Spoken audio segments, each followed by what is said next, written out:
Hello അസ്സലാമു അലൈക്കും. ഷിൻസിസ് വ്ളോഗിലെ ഇന്നത്തെ പുതിയൊരു വീഡിയോയിലേക്ക് എല്ലാവർക്കും സ്വാഗതം. എന്തൊക്കെയുണ്ട് എല്ലാവരുടെയും വിശേഷങ്ങളൊക്കെ? എല്ലാവരും സുഖമായിരിക്കുന്നുണ്ടല്ലോ അല്ലേ? അൽഹംദുലില്ലാ, ഞങ്ങളും ഇവിടെ സുഖമായിരിക്കുന്നു കേട്ടോ.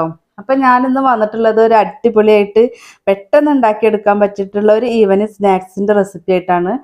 അപ്പോൾ എല്ലാവരും മുഴുവനായിട്ടൊന്ന് കണ്ടു നോക്കിട്ടോ. അപ്പം നമ്മുടെ മക്കളൊക്കെ സ്കൂളിട്ട് വരുന്ന സമയത്ത് ഇതുപോലെ ഉണ്ടാക്കി വെച്ച് കൊടുത്തിട്ടുണ്ടെങ്കിൽ അവർക്ക് ഇഷ്ടാവും. നമ്മളിപ്പോ മക്കള് വന്നിട്ടുണ്ടെങ്കിൽ അവര് ബേക്കറി ഐറ്റംസ് ഒക്കെ ആയിരിക്കും അധികം നോക്കുണ്ടാവുക. അപ്പൊ അതിനും പകരമായിട്ട് നമ്മൾ ഇങ്ങനെ ചെയ്തിട്ട് ഇതുപോലെ ഒരു ബോട്ടിൽ ഇട്ട് വെച്ചാലും മതി. അങ്ങനെ ആവുമ്പോ നമുക്ക് പിറ്റത്തെ 2-3 ദിവസത്തോളം ഇരിക്കും ഇട്ടത്. നമ്മൾ തേങ്ങ ആണെങ്കിലും പെട്ടെന്ന് കേടാവൂല, നമ്മൾ ചൂടാക്കുന്നൊക്കെ ഉണ്ട്. അപ്പൊ അതുകൊണ്ട് തന്നെ 2-3 ദിവസമൊക്കെ ഇരിക്കും. 3 ദിവസം തന്നെ ഇവിടെ ഉണ്ടായിട്ടുള്ളൂ. 3 ദിവസം ഒന്നും ഇരിക്കൂല. അപ്പോഴത്തേക്കും മക്കളത് കഴിച്ച് തീർക്കും. മക്കൾക്ക് അത്ര ഇഷ്ടാവും കേട്ടോ. അപ്പൊ അവര് കളിച്ച് നടക്കുന്ന സമയത്താണെങ്കിലും ഇത് വന്ന് ചിലപ്പോൾ ഓരോന്നെടുത്ത് കഴിക്കും. അപ്പൊ ഇതുപോലെ ഒന്ന് ഉണ്ടാക്കി കൊടുത്ത് നോക്കുക കേട്ടോ. അപ്പൊ നമുക്കിത് എങ്ങനെ ഉണ്ടാക്കി എടുക്കാൻ നോക്കിയാലോ. അപ്പൊ അരിപ്പൊടി വെച്ചിട്ടാണല്ലോ നമ്മൾ ചെയ്യുന്നത്. അപ്പൊ അതിൽ വേണ്ടിയിട്ട് കുറച്ച് പഞ്ചസാര വേണം. അപ്പൊ ഞാനിത് ഇത്രത്തോളം പഞ്ചസാര എടുത്തിട്ടുണ്ട് കേട്ടോ. അപ്പൊ നമ്മളെടുത്ത പൊടിക്കും അതുപോലെ നമുക്ക് വേണ്ട മധുരത്തിന് ആവശ്യത്തിനുള്ള പഞ്ചസാര എടുത്താൽ മതി. പിന്നെ ഞാൻ കുറച്ച് തേങ്ങ എടുത്തിട്ടുണ്ട്. അതുപോലെ ഒരു 1/2 ടീസ്പൂൺ ഏലക്കാപ്പൊടി എടുത്തിട്ടുണ്ട്. ഇപ്പൊ ഞാൻ കാണിച്ചത് അരിപ്പൊടിയാണ് കേട്ടോ. പിന്നെ കുറച്ച് നട്ട്സ് എന്തെങ്കിലും ഒന്ന് കയ്യിലുണ്ടെങ്കിൽ ആഡ് ചെയ്ത് കൊടുക്കുക കേട്ടോ. അപ്പൊ ഞാൻ എടുത്തിട്ടുള്ളത് പിസ്തയാണ്. അപ്പൊ അത് കേക്കിന് വേണ്ടിയിട്ട് ക്രഷ് ആക്കിയ കാരണമാണ് അത്രയും കുറച്ചും കൂടെ പൊടിഞ്ഞതുപോലെ കേട്ടോ. അത്രയും പൊടിയേണ്ട ആവശ്യമില്ല. പിന്നെ അത് കുറച്ച് നെയ്യാണ് കേട്ടോ. അപ്പൊ സോറി, നല്ല വെയിലിന്റെ ഒരു കുത്തല് കാരണം കേട്ടോ. അപ്പൊ അതത്ര ക്ലിയർ ആവാത്തത്. പക്ഷെ വീഡിയോ എഡിറ്റ് ചെയ്യുമ്പോഴാണ് ഞാൻ കണ്ടത്. സോറി. അപ്പോൾ ഒരു പാന് വെച്ച് കൊടുത്തിട്ടുണ്ട്. അപ്പൊ അതിലേക്ക് നമ്മുടെ അരിപ്പൊടി ചേർത്ത് കൊടുക്കുക. എത്രത്തോളം നമുക്ക് വേണം അതിനനുസരിച്ചിട്ട് ചെയ്ത് കൊടുത്താൽ മതി. അപ്പതാ ഞാൻ അരിപ്പൊടി ഇട്ട് കൊടുത്തിട്ട് ഈ അരിപ്പൊടി നല്ലോണം ഒന്ന് വറുത്തെടുക്കുകയാണ്. നമ്മൾ ദോശ പത്തിരി ഒക്കെ ഉണ്ടാക്കുന്നില്ലേ, ആ പൊടിയാണ് കേട്ടോ. ആ അരിപ്പൊടിയാണ് എടുത്തിട്ടുള്ളത്. അപ്പൊ അത് ഒന്നും കൂടെ നമുക്കൊന്ന് വറുത്തെടുക്കാം നല്ലോണം.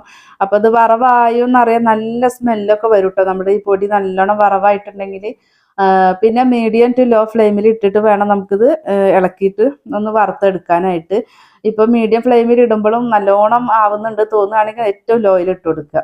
അപ്പൊ പൊടി നല്ലോണം വറവായിട്ട് നല്ല സ്മെല്ലൊക്കെ വന്ന് ആയി തുടങ്ങിയാൽ നമ്മൾ എടുത്തു വെച്ചിട്ടുള്ള ആ നെയ്യ് ചേർത്ത് കൊടുക്കുക. അപ്പൊ ഇതിന്റെ അളവ് പറയാത്തത് എന്താന്ന് വെച്ചാൽ നമ്മൾ എത്രത്തോളം പൊടി എടുക്കണം അതിനനുസരിച്ചിട്ടാണ് വേണ്ടത്. പിന്നെ നമുക്ക് ഈ ഒരു മാവ്, ഈ ഒരു പൊടി നമുക്ക് ഇങ്ങനെ ഉരുട്ടാൻ പാകത്തിനുള്ളത് കിട്ടണം. അപ്പൊ അത് തേങ്ങയും പഞ്ചസാരയും അതുപോലെ ഈ നെയ്യും കൂടെ ചേരുമ്പോൾ ഒരു നനവ് പോലെ വരണം. അത് അത്രയും വേണം കേട്ടോ. അപ്പൊ ഞാൻ എടുത്ത ഈ ഒരു പൊടിക്കുള്ളതാണ് ഇപ്പൊ കാണിച്ചത് കേട്ടോ. അപ്പൊ ആ നെയ്യും കൂടെ അതിലേക്ക് ഒഴിച്ചു കൊടുത്തിട്ട് നല്ലോണം ആ പൊടിയും നെയ്യും കൂടെ നല്ലോണം ഇതുപോലെ മിക്സ് ചെയ്ത് കൊടുക്കുക. ഏറ്റവും ലോ ഫ്ലെയിമിൽ ഇട്ടിട്ട് ചെയ്താൽ മതി. പിന്നെ നമുക്ക് വറക്കേണ്ട ആവശ്യത്തിനല്ല, അത് മിക്സ് ആവാൻ വേണ്ടിയിട്ടാണ് നമ്മൾ ഇളക്കി കൊടുക്കുന്നത് കേട്ടോ. അപ്പൊ പൊടിയും ഇതെല്ലാം കൂടി നല്ലോണം മിക്സ് ആയ ശേഷം ഞാൻ അതൊരു പാത്രത്തിലേക്ക് മാറ്റി കൊടുത്തിട്ടുണ്ട്. പിന്നെ ആ ഒരു പാന് തന്നെ എടുത്തിട്ടു. ആ ഒരു പാനിൽ പൊടി ഒഴിവാക്കിയിട്ട് അത് ഒരു ടിഷ്യൂ പേപ്പർ വെച്ചിട്ട് ഒന്ന് ജസ്റ്റ് ഒന്ന് നമ്മളൊന്ന് വൈപ്പ് ചെയ്ത് കൊടുത്ത ശേഷം ഞാൻ അതിലേക്ക് നമ്മൾ എടുത്തു വെച്ചിട്ടുള്ള പഞ്ചസാര ഇട്ട് കൊടുത്തു. അപ്പൊ മധുരം നമുക്ക് ഇഷ്ടത്തിന് വേണ്ടിയിട്ട് എടുത്താൽ മതി. ഓവർ വേണമെന്നുണ്ടെങ്കിൽ എടുക്കുക, അതല്ലാന്നുണ്ടെങ്കിൽ ഒന്ന് കുറച്ചാലും കുഴപ്പമൊന്നുമില്ല. അപ്പൊ 1/2 ടീസ്പൂൺ ഏലക്കാപ്പൊടി ചേർത്ത് കൊടുത്തിട്ടുണ്ട്. ഏലക്കാപ്പൊടിക്ക് പകരം നിങ്ങൾക്ക് വേണമെങ്കിൽ ചെറിയ ജീരകത്തിന്റെ പൊടി ചേർത്ത് കൊടുക്കാം. ഒരു ഫ്ലേവറിന് വേണ്ടിയിട്ടാണ് അത് നമുക്ക് ചേർത്ത് കൊടുത്തിട്ടുള്ളത്. അപ്പൊ ഈ പഞ്ചസാരയും തേങ്ങയും ഏലക്കാപ്പൊടിയും കൂടിയിട്ട് നമ്മൾ ജസ്റ്റ് ഒന്ന് മിക്സ് ചെയ്ത് കൊടുത്തിട്ടോ. തേങ്ങയും പഞ്ചസാരയും കൂടിയിട്ട് നല്ലോണം ഒന്ന് മിക്സ് ആയിട്ടുണ്ട്. അപ്പൊ അതിലേക്ക് നമ്മൾ വറുത്ത് മാറ്റി വെച്ചില്ലേ നെയ്യും അരിപ്പൊടിയും കൂടിയിട്ട്, അപ്പൊ അത് ഇട്ട് കൊടുക്കുകയാണ്. അത് ഇട്ട് കൊടുത്തിട്ട് ഇതാ ഇതുപോലെ മിക്സ് ചെയ്ത് കൊടുക്കുക. അപ്പോൾ ഫസ്റ്റ് നമ്മൾ ഫസ്റ്റത്തെ ഇളക്കലിന് നമ്മൾ ഗ്യാസ് ഓണാണ്. പിന്നെ നമുക്ക് ഗ്യാസ് ഓഫ് ചെയ്യാം.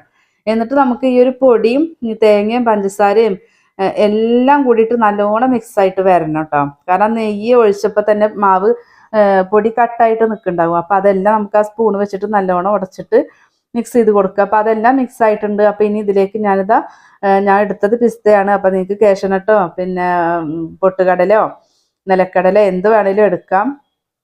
അപ്പം എന്തെങ്കിലും ഒരു നട്ട്സ് ചേർക്കുമ്പോൾ ടേസ്റ്റാണ് നമ്മളിത് കഴിക്കുമ്പോൾ കേട്ടോ. അപ്പം നല്ലോണം പൊടിക്കേണ്ട ആവശ്യമില്ല, ഒന്ന് ക്രഷ് ആക്കി എടുത്താൽ മതി കേട്ടോ. അപ്പോൾ ഇത് കേക്കിൽ ഇടാൻ വേണ്ടി ചെയ്ത്, അപ്പോൾ ആ സമയത്താണ് ഞാനിത് ചെയ്യുന്നത്. അപ്പം ഞാൻ ആ പിസ്ത ഞാൻ ഇതിലേക്ക് എടുത്തു കേട്ടോ. അപ്പം അതാണ് ചെയ്തത്. അപ്പം ഇനി നമ്മൾ ആ പിസ്തയും കൂടെ ചേർത്തിട്ട് നല്ലോണം മിക്സ് ചെയ്ത് കൊടുത്തു. ഇതെല്ലാം ഞാൻ ഗ്യാസ് ഓഫ് ചെയ്തിട്ടാണ് ചെയ്തിട്ടുള്ളത് കേട്ടോ. അപ്പൊ നല്ലോണം മിക്സ് ചെയ്ത് കൊടുക്കുമ്പോൾ ലാസ്റ്റ് നമുക്കിത് ഇതുപോലൊരു നനവ് പോലെ കിട്ടും. പൊടി നല്ലോണം നനഞ്ഞിട്ടുണ്ടെന്നല്ല, നമുക്ക് ഉരുട്ടാൻ പാകത്തിനുള്ള ഒരു നനവുണ്ടാവും. അപ്പൊ ഇനി നിങ്ങൾ തേങ്ങയും നെയ്യും ഒക്കെ ചേർത്ത് പഞ്ചസാരയൊക്കെ ചേർത്ത് ലാസ്റ്റ് നമ്മൾ ഉരുട്ടുന്ന സമയത്ത് ഒരു നനവ് പോലെ ഇല്ല, ഡ്രൈ ആയിട്ടാണ് പൊടി ഇരിക്കുന്നത് വെച്ചെങ്കിൽ നല്ല ചൂടുള്ള പാലുണ്ടാവുമല്ലോ, ഒരു തിളച്ച പാല് പോലെ.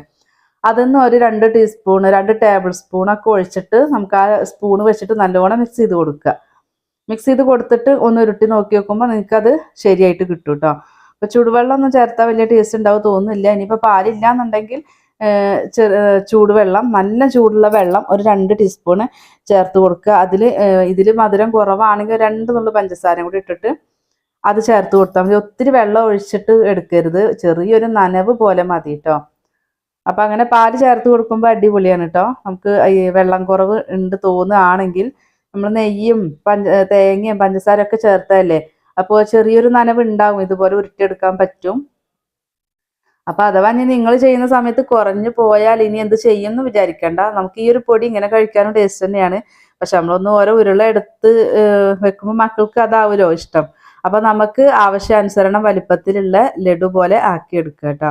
അപ്പോൾ നമ്മളിത് ഉരുട്ടുന്ന സമയത്ത് നല്ലോണം അങ്ങനെ എന്താ പറയുക, പ്രസ് ചെയ്ത് ടൈറ്റ് ആക്കിയിട്ട് വേണം ഉരുട്ടിയെടുക്കാൻ, അതല്ലെങ്കിൽ പൊട്ടിപ്പോവും. അപ്പോൾ ഇതുപോലെ കണ്ടോ, നല്ലോണം ടൈറ്റ് ആക്കിയിട്ട് എടുത്തതിന് ശേഷം പിന്നെ ഇതുപോലെ നല്ല കറക്റ്റ് ആക്കിയിട്ട് റൗണ്ട് ആക്കി എടുക്കുക. അപ്പോൾ നമ്മൾക്ക് ഇഷ്ടത്തിനുള്ള വലിപ്പത്തിൽ ചെയ്യാം കേട്ടോ. അപ്പോൾ മക്കൾക്ക് ഓരോന്ന് എടുത്ത് കഴിക്കാനുള്ള എളുപ്പത്തിന് ഞാൻ കുഞ്ഞു കുഞ്ഞു ബോൾസാണ് ആക്കിയിട്ടുള്ളത് കേട്ടോ. അപ്പോൾ ഞാൻ മുഴുവനും ചെയ്ത് എടുത്തിട്ട് ഞാൻ അതിൻ്റെ ഒരു വീഡിയോ എടുത്തിട്ടുണ്ടായിരുന്നു, പ്ലേറ്റിൽ എല്ലാം കൂടി വെച്ചിട്ട്. പക്ഷേ ആ വീഡിയോ എന്ത് പറ്റിയെന്നറിയില്ല, എഡിറ്റ് ചെയ്യുമ്പോൾ എനിക്ക് ആ വീഡിയോ മിസ്സായിട്ടുണ്ട്, കാണാനില്ല. അപ്പം ഞാൻ എല്ലാവരും കഴിച്ചിട്ട് ബാലൻസ് ഞാൻ ബോട്ടിലിട്ട് വെച്ചതാണ് കേട്ടോ. അപ്പോൾ എനിക്ക് ലാസ്റ്റ് ഞാൻ അത് എടുത്തിട്ടാണ് ഇപ്പം ഞാൻ വീഡിയോയിൽ കാണിക്കുന്നത്. അപ്പോൾ ഞാൻ എടുത്ത വീഡിയോ എനിക്ക് കാണാനില്ല, അതെന്താ സംഭവിച്ചെന്ന് മനസ്സിലായില്ല കേട്ടോ. ക്യാമറ ഓൺ ആക്കായിട്ടാണോ എന്താണെന്നറിയില്ല. അപ്പോൾ എന്തായാലും നമ്മുടെ ലഡു അടിപൊളിയായിട്ട് നല്ല സോഫ്റ്റ് ആണ്, ഒട്ടും ഇത് ഹാർഡായിട്ടുള്ളതല്ല. ഇപ്പം ഈ വീഡിയോ ഞാൻ കാണിക്കുന്നത് പിറ്റത്തെ ദിവസമാണ്, അന്ന് എടുത്ത വീഡിയോ മിസ്സായതല്ലേ, പിറ്റത്തെ ദിവസത്തിലാണ് ഞാനിപ്പോൾ ഈ കാണിക്കുന്നത് കേട്ടോ. അപ്പോൾ ഇതിപ്പോൾ സ്കൂളിട്ട് വന്നാൽ ഇതിപ്പോൾ തീരും. മക്കൾക്കൊക്കെ ഒത്തിരി ഇഷ്ടമാണ്. മധുരം കുറച്ച് കുറയ്ക്കുക, അതുപോലെ തേങ്ങ ഒക്കെ ഇടുക, നല്ല ടേസ്റ്റാണ് കേട്ടോ. അപ്പോൾ നമ്മുടെ വീഡിയോസ് കാണുന്ന പുതിയതായിട്ടുള്ള കൂട്ടുകാർ പ്ലീസ് ഒന്ന് സബ്സ്ക്രൈബ് ചെയ്തിട്ട് സപ്പോർട്ട് ചെയ്യണേ. വീഡിയോസ് കണ്ടുകൊണ്ടിരിക്കുമ്പോൾ ഒന്ന് ലൈക്ക് അടിക്കാനും മറന്നു പോവല്ലേ കേട്ടോ. നമ്മളെ ചാനൽ ഒരുപാട് റെസിപ്പികൾ അപ്ലോഡ് ചെയ്തിട്ടുണ്ട്. അപ്പോൾ കാണാത്തവരൊക്കെ ഒന്ന് അതും കൂടെ കയറി കണ്ടു നോക്കുക. അതുപോലെ നിങ്ങൾ വീഡിയോസ് കാണുമ്പോൾ നിങ്ങളുടെ അഭിപ്രായം കൂടെ മസ്റ്റായിട്ടൊന്ന് അറിയിക്കണം കേട്ടോ. നിങ്ങളുടെ സപ്പോർട്ട് ഉണ്ടെങ്കിൽ മാത്രമേ എന്നെ പോലുള്ളവർക്ക് മുന്നോട്ട് പോകാൻ പറ്റുള്ളൂ. അപ്പോൾ ഈ ഒരു സ്നാക്സ് ഈസി തന്നെയല്ലേ, ജസ്റ്റ് നമുക്ക് ആ പൊടി ഒന്ന് വറുത്ത് ഇതൊക്കെ ഒന്ന് ചെയ്യുന്ന ആ ഒരു ടൈം മാത്രമേ ഉള്ളൂ. അപ്പോൾ കുട്ടികൾ സ്കൂളിൽ വരുമ്പോഴത്തേക്കും ഇങ്ങനെ ചെയ്ത് കൊടുത്തിട്ടുണ്ടെങ്കിൽ മക്കൾക്ക് ഇഷ്ടമാവും. നമ്മൾ ബേക്കറി കഴിക്കുന്നതിൽ നിന്നൊക്കെ ഒന്ന് മാറി നിൽക്കും കേട്ടോ. അതുപോലെ നമുക്ക് ഈ ഒരു ലഡു കഴിക്കുമ്പോൾ അത് അരിപ്പൊടി വെച്ചിട്ടാണെന്ന് മനസ്സിലാവില്ല. അപ്പോൾ നമുക്ക് ഇൻഷാ അല്ലാഹ് മറ്റൊരു വീഡിയോ ആയിട്ട് വീണ്ടും കാണാം. അസ്സലാമു അലൈക്കും.